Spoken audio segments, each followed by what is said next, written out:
일반 국민의 입장에서 가장 놀란 첫 번째 대통령이 한동훈 위원장에 대한 지지를 철회했다. 이것이 기사로 나왔습니다.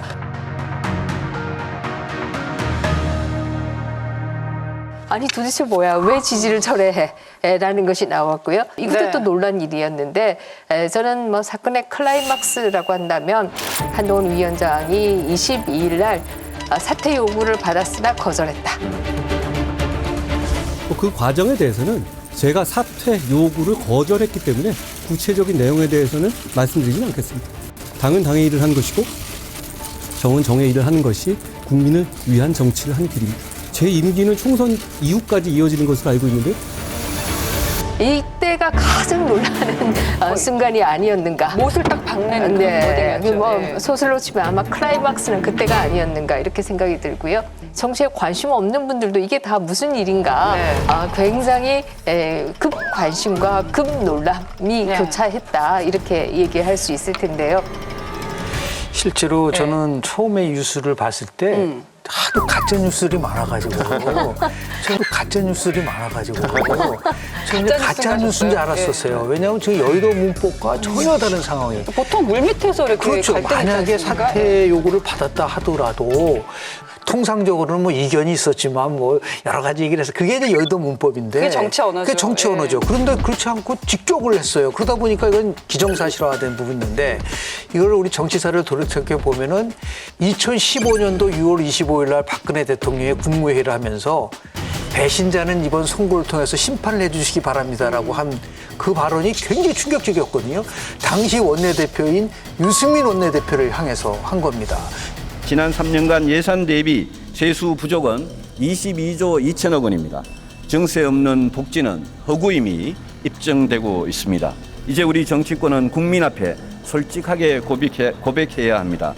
정부를 도와줄 수 있는 여당에서조차 그것을 관철시키지 못하고 있는 이런 상황에서 국회법 개정안으로 행정 업무마저 마비시키는 것은 국가의 위기를 자초하는 것이기 때문에 국민의 삶을 볼모로 이익을 챙기려는 구태 정치는 국민들께서 심판을 해 주셔야 할 것입니다. 정말 박근혜 대통령의 입장에서 봤을 때는 받아들일 수 없는 부분이다. 일종의 이건 자기 도전이라고 생각을 한 거거든요. 그 당시는 그래도 뭐 정책이라든지 국회법 개정이라든지 이런 걸 가지고 가치를 가지고 충돌했기 때문에 나름대로 아주 굉장히 사람들의 관심을 끌었는데 이번에는 그런 게 아니란 말이에요. 사건의 발단을 우리가 이제 추론을 해보면 김건희 여사 명품백 해명에 관련된 거 그리고 뭐 마포 의뢰에 뭐 공천하는 사천 논란 이런 건데 이거 가지고 대통령이 비대위원장한테 사퇴를 요구할 수 있을 것인가. 그래서 처음 저는 가짜뉴스라고 생각했었지만 이걸 이렇게 쭉 지켜보면서 2012년도 총선 때 박근혜 비대위 체제가 등장을 했거든요. 그 당시에 대통령이 이명박 대통령이었어요. 단 하나도 간섭을 못했습니다. 딱 들어오자마자 제일 먼저 한 게 현역 25% 컷오프 시킵니다. 한나라당 새누리당으로 간판 바꿉니다. 그리고 경제민주화, 그리고 맞춤형 복지, 진보 젠다를 가지고 들어왔거든요. 이러다 보니까 아무도 그 당시에는 비대위원장, 대통령도 숨소리 죽이면서 박근혜 비대위원장만 쳐다봤고 2016년도 기억나시잖아요. 당시 문재인 당대표가 자기 당대표직을 내려놓고 김종인 비대위원장이 들어왔습니다. 모든 공천권을 다 비대위원장을 가지고 왔는데 아무도 거기에 이 제기를 하지 않았거든요. 왜? 선거가 석 달밖에 안 남았기 때문에. 그런데 지금 선거가 석 달도 안 남았는데 이런 상황이 있었는가.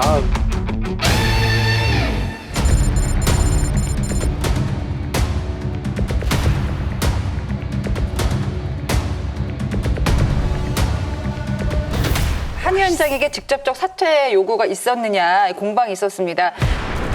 한 위원장이 사퇴 요구를 거절했다. 압박이 있었으면 시인했단 말이에요. 하지만 대통령실은 비대위원장의 거취는 용산이 관여할 일이 아니다라면서 일축을 했는데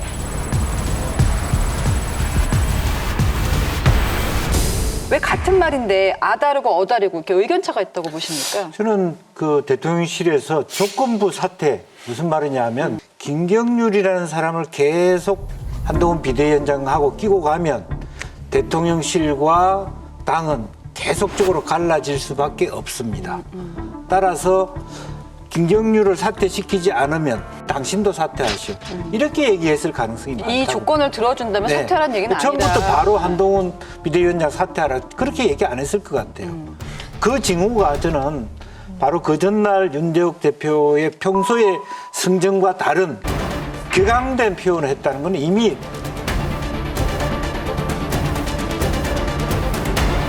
대통령실의 일정 정도의 오다를 받고 좀 강하게 푸시를 하기 시작했다. 저는 그렇게 봅니다.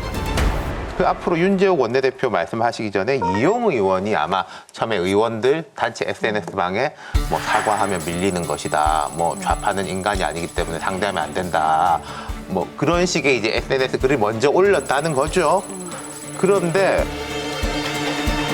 과거 같았으면은 이용 의원이 이렇게 올리면은 이거는 이용의 뜻이 아니라 누군가의 뜻이겠구나라고 해서 이제 뭐 댓글도 달고 뭐 맞습니다 이런 게 쭉 붙어야 되는데 무풀이었다는 거예요. 조용했다는 건데 이게 무풀. 진짜 악플도 누구 없고 선플도 없고 뜻이냐. 아무도 이렇게 상대를 안 하니까 영향을 끼치고자 했던 쪽 입장에서는 수포로 돌아간 거지 않습니까? 대통령실에서 전략적 실수를 한 거예요. 대통령의 인식 구조 속에서는 여전히 당정이 강력하게 협력 관계로 가고 이 수직적으로 가는 거는 자연스럽게 생각을 하는 겁니다. 그러니까 어떠한 상황이 벌어지면은 대통령이 중심이 돼가지고 당과 결국은 대통령이 하나로 돼야 된다는 것이 굉장히 강하게 작동이 되고 있고 예. 또 하나는 윤석열 대통령은 지금까지 한 번도 진 적이 없는 분입니다. 9개월 만에 대통령이 됐기 때문에 상당한 자신감을 가질 수 있고 갈등을 피하는 게 아니라 즐기는 스타일인 것 같아요.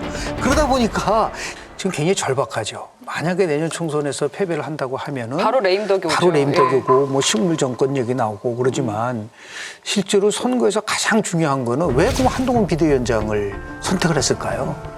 결국은 선거의 구도를 바꾸기 위해서 한 겁니다. 그러니까 그동안은 윤석열 대 이재명의 구도로 끌고 가는 거를 한동훈 비대위원장으로 들어오면서 이 구도가 완전히 바뀐 거예요. 한동훈 대 이재명 구도로 바뀌었은 거는 가장 큰 전환점이라고 볼 수가 있는 거거든요. 그걸 선택한 거는 저는 옳았다고 좀 봐요. 그러면 미래 권력이 뜨도록 해줘야죠. 선택만 해놓고 구도만 바꿔놓고 그 다음부터도 계속해서 내가 하는 대로 하라고 한다면 첫 번째 전제 조건을 스스로 부정하는 거가 되는 수밖에 없는 거거든요. 그런데 결과론적으로는 그렇게 된 거예요. 왜냐하면 저는 이제 한동훈 비대위원장 평가를 할 때 나는 본인이 얘기한 말에 대해서 굉장히 관심을 많이 가져요. 첫 번째는 뭐냐면 저는 지금까지 공직생활 하면서 공공선을 추구한다는 한 가지 기준을 생각하면서 살아왔고요. 그 과정에서 누구를 맹종한 적 없고 앞으로도 그럴 겁니다. 우리 공천은 과정도 공정해야 하고 그것과 마찬가지 비중으로 이긴 공천, 설득력 있는 공천을 할 겁니다. 공천은 공관위원장과 제가 직접 챙길 겁니다. 제가 어제 말씀드린 건 제 입장이 변한 게 없다라는 것이죠. 제가 김건희 여사의 사과를 얘기한 적이 있던가요? 필요성이 있어 보인다라고 그때 제가 드렸던 말씀을 그대로 이해해 주시면 되겠습니다. 입장이 변한 적이 없다는 걸 분명히 얘기를 하고 있기 때문에 여기서 어떻게 압박을 해가지고 변화한다는 거는 상상하기 어려운 부분인데 이게 결국은 가장 취약했었던 한동훈 비대위원장의 위치를 수직적 관계에서 수평적 관계로 전환시키는데 굉장한 효과를 가져왔다고 저는 봅니다. 오히려. 예. 오히려 그래서 그게 보이지 않는 그랬기 때문에 바로 지난번에 나경원 전 대표 연판장 돌릴 때는 한 50명 정도가 했는데 지금은 아무도 이 문제에 관련돼서 침묵하고 있지 않습니까? 특히 수도권에 나가시려고 하던 분들은요. 이 문제에 대해서 결국은 한동훈 비대위원장 쪽으로 힘을 쏠릴 수밖에 없는 구조다. 그래서 조용한 것이다. 그래서 조기에 예. 빨리 봉합한 부분이 아까 제가 말씀드린 것처럼 이걸 어떻게 보면 골프로 따지면 그게 나이스 미스샷이 돼가지고 네. 한동훈 비대위원장이 힘의 균형초를 수평으로 가져왔는데 이게 끝나면 안 됩니다. 그 다음은 우리가 보기에는 스태거 헌트 게임이라고 그래서 사슴 잡기 게임이 있는데 이거는 서로 각자 토끼를 잡으면 사슴을 못 잡습니다. 사슴이라는 협력 게임으로 가야 된다. 네. 그렇게 갈 수밖에 없는 구조는 딱 하나입니다. 총선에서 승리하기 위해서.